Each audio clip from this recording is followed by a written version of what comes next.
Okay, so we will do a spiritual transition from the topic that was given today was a diaper, from a diaper to the gospel. Yikes. How do you go from a diaper? Well, there's several ways we could go from a diaper to a gospel.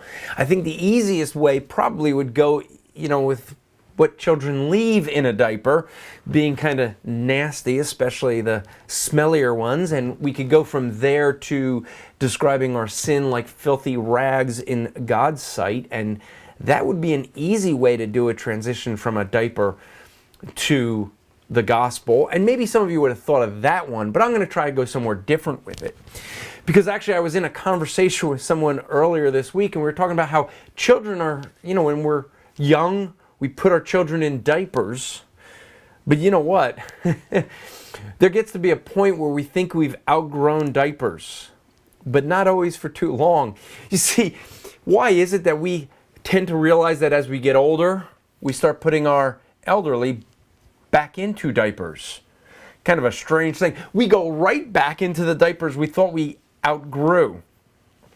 The reality is because as our bodies fail us, we fail the ability to control certain things of our body.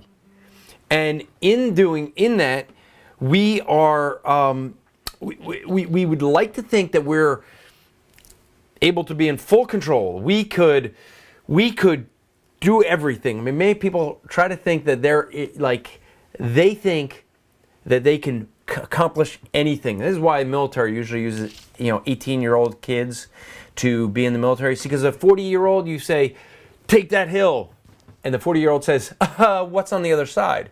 You say it to an 18-year-old, and it's like, hoorah, let's go.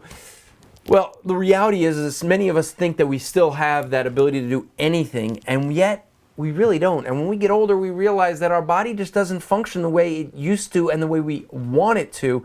And the reality is we start to realize we're not in as much control as we would like to think we are. And reality is we're not in control of very much at all. But there is someone who is.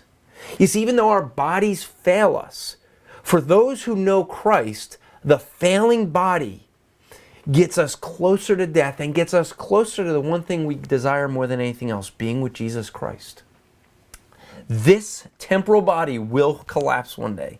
It will break down and it will disappear. It will be gone. It will burn up with the earth. But the reality of eternal life is something that I will possess forever. Not because I deserve it, but because of what God did on the cross when He died in my place for my wickedness and my sins. He paid the price that I owe, and because of that, I could be set free. And when this body fails, it's just going to get me right to where I want to be with Christ. That's actually what it says in 2 Corinthians 5, that this temporal body, this temporal tent, it says, is going to be gone one day. But we're going to be with Christ, for those of us who know Him, for all of eternity. How about you? Where will you be for all of eternity? Will it be with Christ, or will it be in the lake of fire?